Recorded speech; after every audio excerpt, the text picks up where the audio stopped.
You're listening to Pod Catalyst, the official podcast of IABC, where communicators from around the world tell their stories. Let's get started with today's episode. Hi, my name is Miri Rodriguez, and I'm a senior storyteller at Microsoft. And I think communication creates empathy for a human and business experience.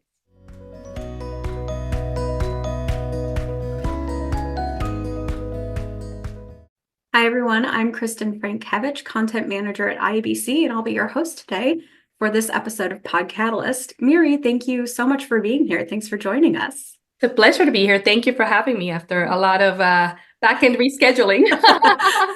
We are glad to have you here. So, Miri, you're a storyteller at Microsoft, and I know some of your work focuses on the health and public services industries, as well as the future of work. So I would love to know, what does an average day look like for you, and what have been some of the highlights from your past year? Yeah, definitely not the same day at all, ever, which is great for people like me that, get bored quickly. It really encompasses building a storytelling machine end-to-end for our sales organization and folks that are, it's field enablement and at market advocacy with content strategies, specifically stories. How do we tell stories that matter to our end users, to our customers? We have very niche audiences. We have governors and CIO of cities. We have, hospitals and schools. And so when you think about our technologies at Microsoft and where we're leading, to be able to have that conversation on why should we adopt or why should you adopt AI technologies or solutions, the facts don't serve us as much as the stories, and what are the possibilities are important to tell. And so I'm tasked with finding stories, enabling stories, creating, repositories of stories that we can highlight, that then our field can say, hey, here's a great story about how we did this here and how you can do it as well. I'm also tasked with looking at things that we call win wires. They're internal stories. Typically within the sales org, we want to pulse what's happening out in the field. And I can look at some and go, wow, this is a great win for Microsoft, but it's also a great win for the world. Can we leverage this and make it a real, customer-facing story? So curation is important. Having a lens of almost a journalistic sense of what works and what may work, especially in an environment, again, mentioning government, we are entering election season. Things change. Regulations around the technologies change. And so there's a lot that is consistently not working that we want to make work in terms of content. Ads and campaigns, marketing does great work at driving the brand loyalty. I think stories drive customer loyalty, and that's different. Yeah, absolutely. You have to have that human element to it. Yeah, right? So you asked about the past year. And so, it looked exactly like that. What exists? We're not recreating content if it already exists. How do we repurpose it? And then what doesn't exist? And how do we mine that content for different purposes? So I've taken stories that can just be literally 3 bullet points from a salesperson and made it a story, or made it, a learning series, or thinking about a LinkedIn post that tags the customer. So when we think of stories, we're not just thinking one full-fledged official Microsoft story that goes on a blog. Like, we've moved away. It's like what I call through the different channels and the different levels that might hit you different than, somebody's not going to sit there and read an entire blog. We do have blogs, but we have blogs and so in the past year, I've been just, sifting through the many creative ways that we can mine one piece of content into many different things. And so we've done, and we continue to do, creative things with one small piece of content. So I think it's fascinating how a lot of times in business communications, we look at one piece of content and we're like, okay, it served its purpose and that's it. And people like me are like, no, we sent that email internally a week ago, and now what can we do with it? What was the reaction? Can this turn into something else? Does it beg for more? And so that is, I think, the journalistic approach to the work that I do. Yeah, I mean, you certainly have to be nimble, right? And yes, and on your toes at all times, kind of taking on that jack of all trades mindset, right? Not just proficient in one area of content, but right. testing all sorts of different mediums. Yeah, and I'm not going to brag, but I am, because now I Good. have because now we have this great tool, AI, that, of course we are leading in that space, and I've had the privilege. I mean, I'm very, very privileged to be having playing with this, before it hits the market. And so now it's like my smart intern, helping me out with perspectives that I didn't consider. And I've tested this because I keep testing things all the time. And I'm like, I would have came up with 3 ideas at the most in my limited brain. And then AI is giving me 5 and 6 ways to repurpose or to elevate the content in another way that is relevant to my very niche specific audience. So now I have, multiple ways to really, to reiterate, right? To give it additional legs. So it's really exciting. Yeah, I mean, that segues perfectly into I would love to pick your brain on all things AI. I mean, Yeah. there's no shortage of opportunities for the communicator to explore this technology. And it's certainly, we've seen a boom, right? It's We not have. new, but it We is have. certainly more mainstream. So can you speak to that a little bit, and how do folks get started, or what Yeah. should they be doing to really level up their game? Yeah, I'm going to start with being very vulnerable and tell you a story, because I've been doing this for a while, for about a year now. And I'm also at the same time looking for trends of people that are also doing it. And so what is happening? How are we evolving in this space as communicators, right? What tendencies are there? And I can tell you personally, I found myself first, and then I realized other people were doing the same thing. I found myself becoming very dependent on this idea that AI can optimize my content in a way that I can't. And so I started to, I would write a piece of content. I'm a writer. And I thought, this is pretty good. I love this. And then I would submit it and go, hey, AI, optimize this for whatever, for more compelling, for more influential, for whatever that prompt was. And then, of course, it would come up with beautiful, flashing, wonderful, perfect content. And I was very tempted to copy paste. I was like, this is amazing. And then, so I want to caution everyone, all the communicators listening, because there is a beauty and there is a rawness in our humanity that we need to procure while we elevate with technologies.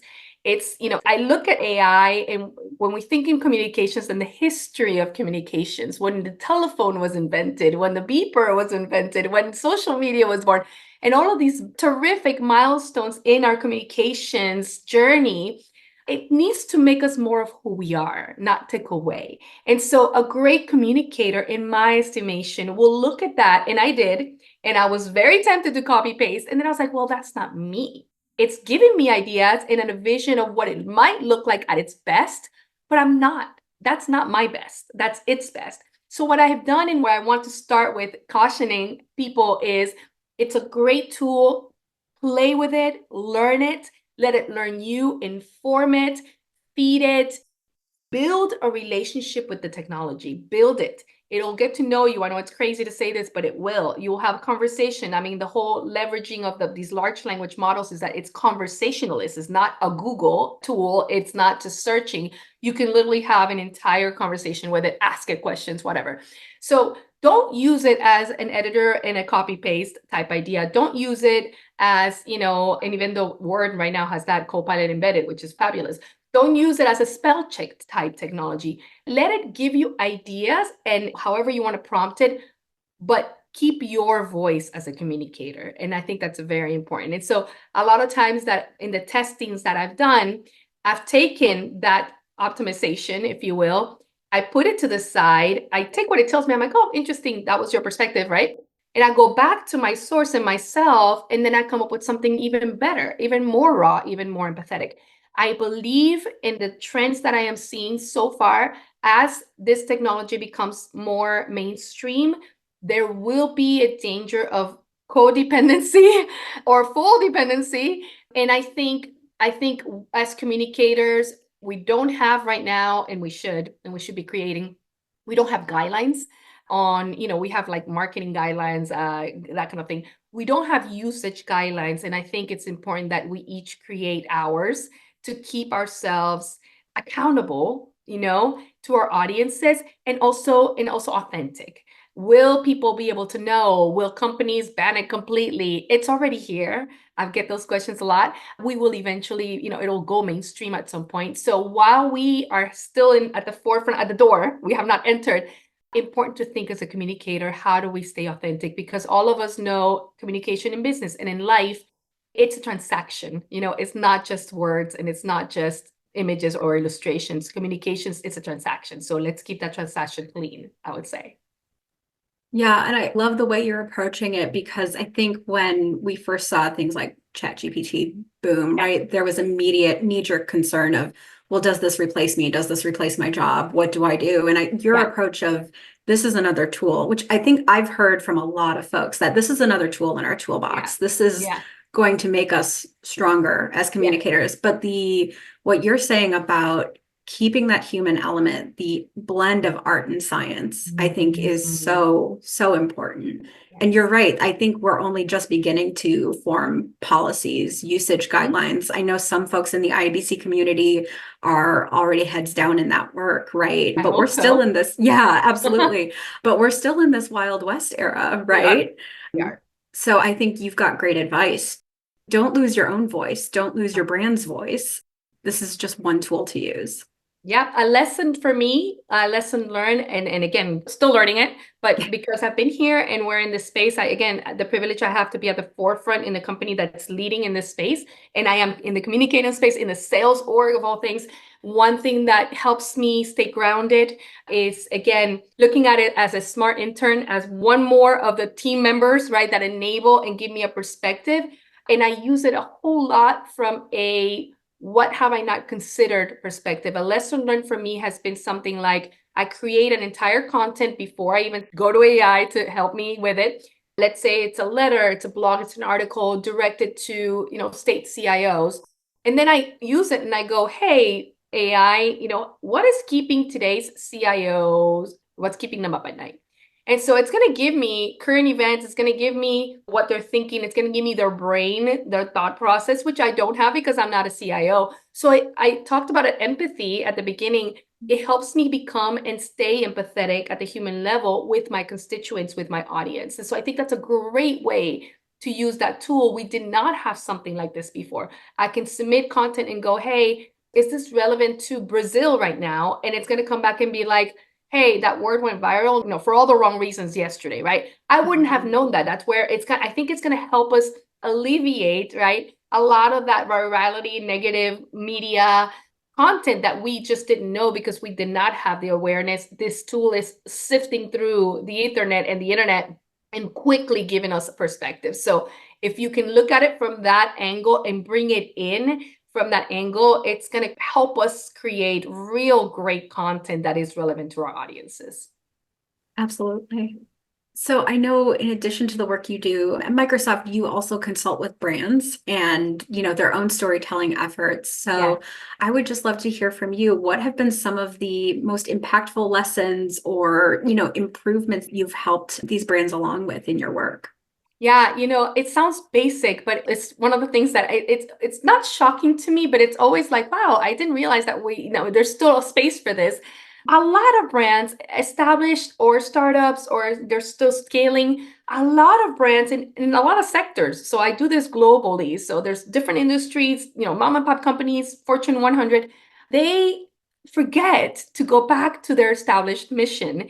And so in this world of social engagement, productivity, hyperactivity, let's just get content out there. Content is king. Our communicators and our marketers are forgetting to pause and go, wait, does this still connect us back to our brand mission? Like, nobody's asking that anymore. We assume and then get in trouble every time. And so the compelling work that I have been doing is I ask that question, hey, great campaign, great ad. How are you connecting this, or are people making that connection in their mind back to the mission of your brand? And if you're not, is the mission still relevant? Do you need to pivot or rewrite that mission? I mean, we did at Microsoft, right? 7 years ago when Satya joined as CEO, and it really inherently changed our company from the inside out. It's a culture change. And so it's opportunity, I say today, Communicators are beyond all the other hats we're wearing. We have a chance to change culture. And we have the opportunity more than ever as we sit at the cusp of AI era. And so how beautiful, I mean, how overwhelming, but also how beautiful if you want to take on that role to ask those questions, right? To get, very practical and very basic about, hey, everybody, does this contain our brand mission? Does it reflect it? Is it true? Do people believe it? Do people forget it? That is a very basic question. And so that begs to understand how far the brand has evolved, which a lot of you throw out, a global pandemic, every brand evolved in some way. So maybe you didn't go back to before COVID to think, is this still relevant? Do I need to pivot? And it doesn't necessarily mean a rebrand. It just means a recommunication style. And so what does that look like? As communicators, we have that power to influence how the brand is being perceived, obviously through messaging. So that to me has been a reminder that we forget. And so we got to remind ourselves. And I work with brands to do that. A lot of times it does. I've seen brands, have a still have a very large brand mission statement in their About Us page, and nobody knows it and nobody understands it, and it's just for stakeholders or shareholders. And I'm like, no, you got to go back, you got to rewrite. This is the time. It's always the time. So yeah, and I think too, we've seen in the last few years there's a pressure to respond to almost anything that comes in the news. So to your point, yes, I mean, if you don't have your foundation set, I think we're starting to hopefully come through on the other side of it, where brands and organizations are realizing they don't have to respond to everything if it doesn't fit their mission. Have you seen that trend? Are we moving the needle? Are we stuck? It's interesting. It's a blend, and I'll tell you why. Because there's two things that influence that in my mind. One is the consumer. You have tiers of audiences, and I talk about this in my book. You have, we all have the public audience as an audience, even if we don't want to, right? We live in a worldwide web society where if I post something and I'm targeting it to a 40-year-old woman in Seattle, somebody else not in Seattle will see it and make it viral for all the wrong reasons. So that's the conundrum we're in. So we have society as a whole influencing, retelling, or redirecting our stories that we're telling. And then we have actual current events that beg with our society that beg for us to respond. And so the brand sits in the middle going, do we need to talk about, Donald Trump coming back? Like, is that a thing? Do we need to talk about Black Lives Matter? Do we need to talk about? And so back to your point, your mission can say, hey, we are an inclusive company as part of our core values. And somebody may say, well, because we're inclusive, we have to include everything. Somebody else may say, well, that's not really inclusion. The messaging and the communication, you can still stay inclusive. You can still be true and authentic to your core values as long as you're defining what that looks like in the market and allowing yourself. So yes, there's a little bit of loose ends. Back to there's no guidelines. We hear trends and we feel compelled as brands to respond. You don't have to, but if you don't, you're also sending a message. So you have to be clear of why you're not. You can be as simple as saying, we will not engage in this type of conversation, and this is why. We want to stay away from this. This is why. That is still communicating, but you're creating your stance. You're not ignoring, right, the social event or whatever the case may be. So you're acknowledging, but you're not responding, and that's different. So I think every brand always owes it to themselves today to rethink that, to look at their mission, rethink their communication style, rethink their response style and their why. And if you decide as a brand, no, you can explain no, and people will understand no. Damn if you do, damn if you don't, people are still going to say something, but at least you're staying true to your brand. And I think that's very important. Yeah, absolutely. I know a lot of our listeners, the IABC community, they are focused on building brands either within their own organization for their clients, but I think we all understand and know it's equally important to really focus on your personal brand. So, yeah. I mean, what advice do you have for folks working on that personal brand or developing it? Yeah, this is something that is near and dear my heart for many reasons. I can tell you honestly and personally, if I had not decided 10 years ago to build my brand for myself, to have a voice today in the tech industry and the platform that I serve, we would not be having this conversation today on this podcast. And the reason for that is when you endeavor to share your thought leadership, share your learnings, do what we're doing right now and sharing stories about what is happening in my world and yours and in the world at large, that thought leadership feeds into the machine that is the global communicators, communications and marketing society. It drives and it feeds and it influences, and we learn from each other.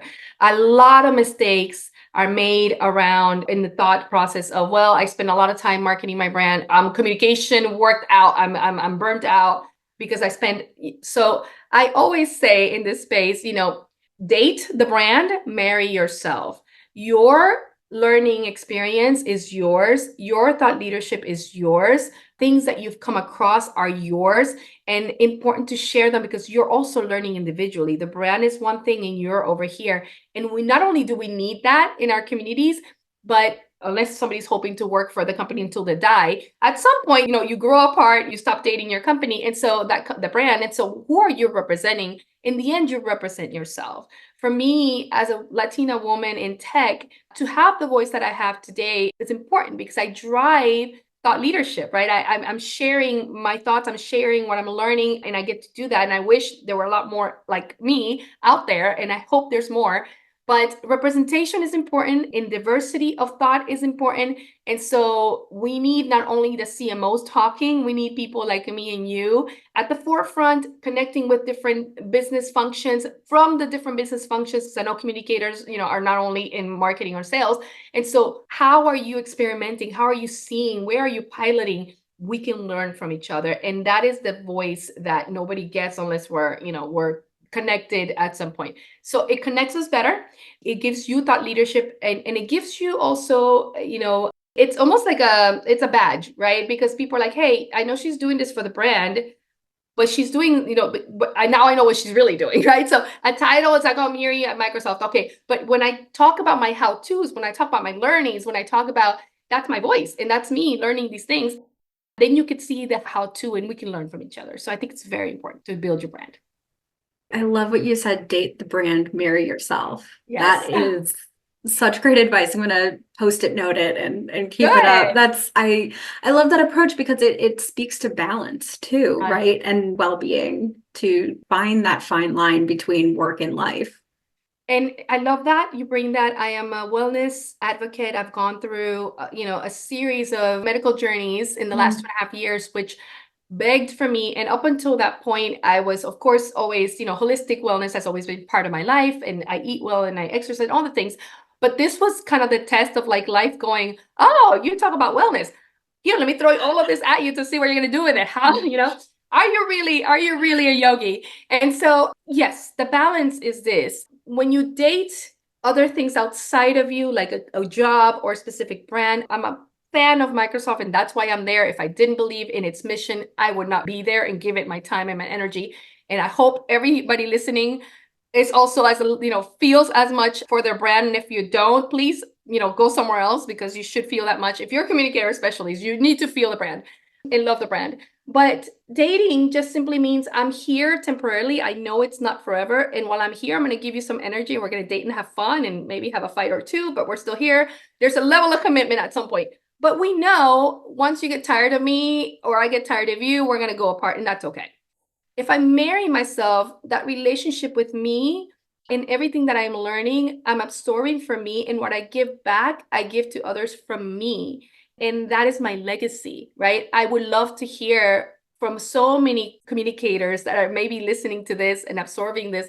What is your legacy? What are you leaving to the world that we can learn from you, that you went through, that I haven't gone through, or that I might have gone through, but you learned something different? What is your wisdom? And so that is the balance, is reminding ourselves not to leave all of ourselves over here in this temporary thing while we are here. And I think that's really important. It's a good balance to think about. Yeah, absolutely. Well, Miri, I have just one more question for you. We ask all of our guests this. What gets you up in the morning?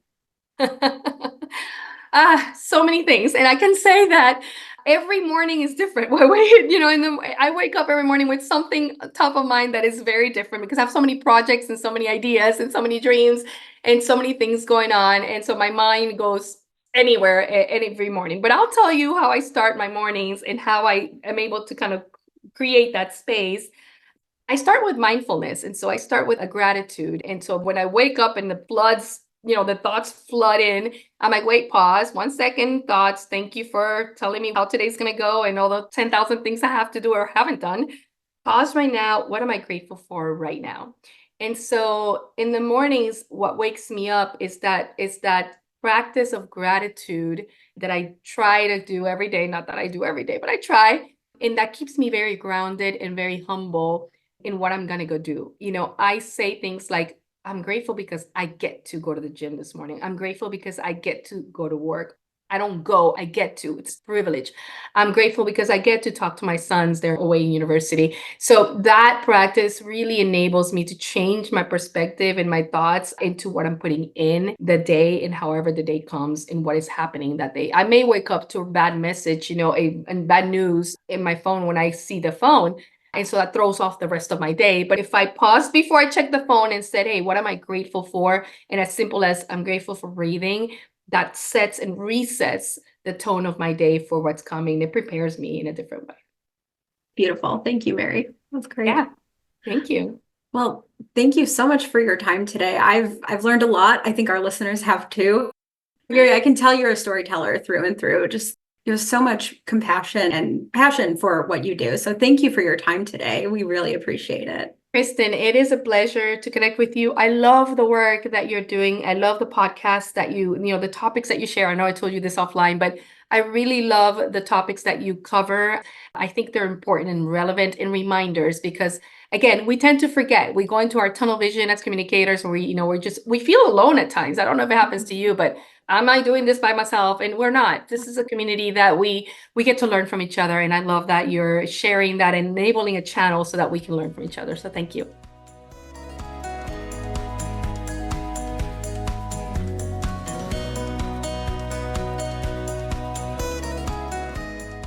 Thanks for listening to Pod Catalyst, the official podcast of IABC.